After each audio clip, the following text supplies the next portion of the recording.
नमस्कार, आप देख रहे हैं न्यूज़ भारत में आपके साथ शकुन। आइए आज हम बात करते हैं एशिया के सबसे खुशहाल देश की। भारत का वो पड़ोसी देश जहां कोई बेघर नहीं है और ना ही कोई रहता है भूखा और सबको हेल्थ केयर फ्री में। भूटान हमारा ऐसा पड़ोसी देश है जहां कोई बेघर नहीं है और ना ही कोई भूखा रहता है। यही नहीं, सरकार सबके मुफ्त इलाज और स्वास्थ्य के खर्च को वहन करती है। उसे दुनिया के सबसे खुश देशों में माना जाता है।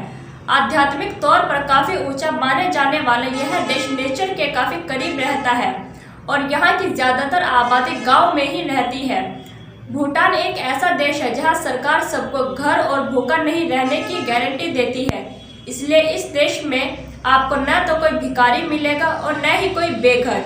हर किसी के पास अपने मकान है। यहाँ के लोग आमतौर पर खुश जीवन गुजारते हैं।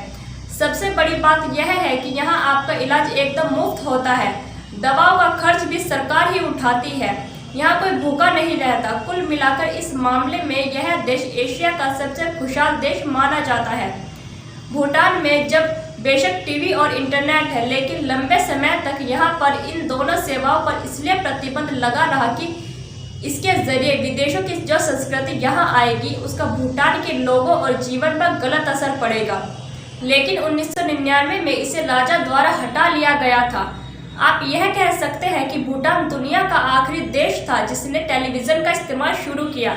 इस देश में 2008 में लोगों की आंतरिक शांति का ख्याल रखने के लिए सकल राष्ट्रीय खुशी समिति का गठन किया गया।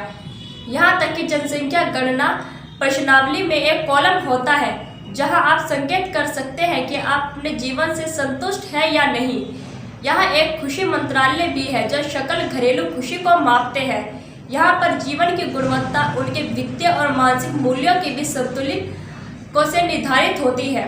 भूटान में कोई सड़कों पर नहीं रहता। यदि कोई व्यक्ति अपना घर खो देता है तो उसे बस राजा के पास जाने की ज़रूरत होती है जो उन्हें ज़मीन का एक टुकड़ा देता है जहाँ वे घर बना सकते हैं और सब्जियाँ लगा सकते हैं।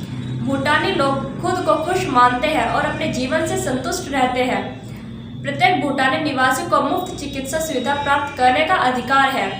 भूटान में पारंपरिक और शास्त्रीय दोनों तरह की चिकित्सा आम है। एक व्यक्ति खुद यह तय करता है कि उसे किस विधि से उपचार कराना है।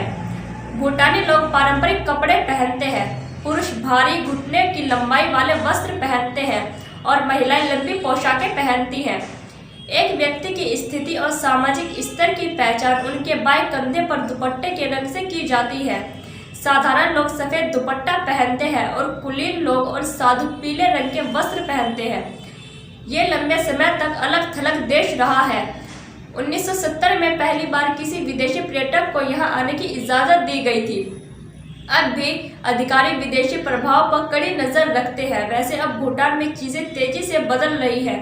राजधानी थिम्पू में अब स्मार्टफोन और कराओके बार आम हो गए हैं। युवा यहाँ आबादी में बहुतायत में है और उन्होंने सोशल मीडिया को आसानी से स्वीकार कर लिया है।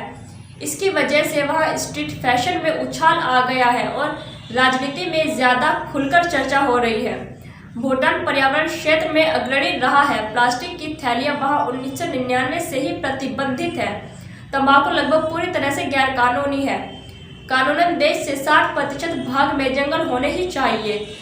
कमाल के प्राकृतिक दृश्यों और शानदार संस्कृति के बावजूद यह अब भी बड़े पैमाने पर पर्यटन से बचा रहा है और ऐसे जानबूझकर किया गया है। वे बढ़ते पेड़ों पर भी विशेष ध्यान देते हैं। वैसे 2015 में भूटान ने एक विश्व रिकॉर्ड बनाया जब लोगों ने सिर्फ 1 घंटे में 50,000 पेड़ लगाए। भूटान का मुख्य निर्यात बिजली है। वह भारत को पन बिजली बेचता है। इसके अलावा लकड़ी, सीमेंट, कृषि उत्पाद और हस्तशिल्प का भी निर्यात करता है। भूटान के पास सेना है लेकिन चारों ओर से घिरा होने की वजह से नौसेना नहीं है। इसके पास वायुसेना भी नहीं है और इस क्षेत्र में भारत उनका ख्याल रखता है। अधिकांश भूटानी लोग बौद्ध हैं। चूँकि यह धर्म पूरे जानवरों की दुनिया के लिए सम्मान सिखाता है, इसलिए शाकाहार वास्तव में वहाँ आम है। मुख्य और मूल पकवान चावल है। वैसे साधारण चावल ऐसे ऊंचाई पर विकसित नहीं हो पाएंगे, इसलिए लोग लाल चावल उगाते हैं जो कि कठिन है और एक अजीब स्वाद है। लोग चाय पीने पर बहुत ध्यान देते हैं। वे नमक, काली मिर्च और 1 चम्मच मक्खन के साथ काली और हरी चाय पीते हैं। भूटान में महिलाओं को सम्मानित और सम्मान किया जाता है और विरासत की उनकी परंपरा यह साबित करती है सभी संपत्ति और सामान जैसे कि उनके घर, मवेशी और जमीन सबसे बड़ी बेटी को ही जाते हैं, बेटे को नहीं। भूटान में किसी भी रासायनिक उत्पादों को आयात या उपयोग करने के कानून के खिलाफ है, इसलिए वे जो कुछ भी उपयोग करते हैं वह देश के अंदर खेती से ही की जाती है और पूरी तरह से प्राकृतिक है। भूटान में किसी विदेशी से शादी करना निषिद्ध है। राजा अपनी विशिष्टता और दुनिया के बाकी हिस्सों से अलगाव को संरक्षित करने के लिए वह सब कुछ करता है। हालांकि ये नियम वहाँ के राजा पर भी लागू नहीं होता। सभी आवश्यक अनुष्ठान किए जाने के बाद ही एक युगल परिवार बनता है। वैसे एक नियम के रूप में एक पुरुष एक महिला के घर आता है और जब वह पर्याप्त पैसा कमाता है तो वे दूसरे के घर जा सकते हैं। 2006 में सत्ता ग्रहण करने वाले राजा जिम्मे खेसार नामग्येल वांगचुक को लोग पसंद करते हैं। वो देश में बड़े नाटकीय बदलाव लाए हैं। भारत, अमेरिका और ब्रिटेन में पढ़े राजा की अब भी पूजा की जाती है और रानी जेट्सुन पैमा बेहद लोकप्रिय है। देश में राजशाही और लोकतंत्र का मिला जुला रूप है। उनके पिता ने ही इसकी शुरुआत कर दी थी जब 1998 में उन्होंने अपने कुछ निरंकुश शक्तियों को छोड़ दिया था। अब वहाँ सरकार के हर स्तर पर चुनाव होते हैं।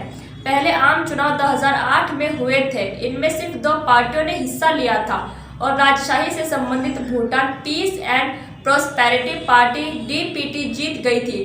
2013 में दूसरा चुनाव विपक्षी party People's Democratic Party PDP ने जीता। वर्ष 2018 का चुनाव ड्रग न्यामरूप शोगपा पार्टी ने जीता, जो अभी भी वहां सत्ता में है। ऐसी ही न्यूज़ देखने के लिए बने रहिए एम न्यूज़ भारत के साथ।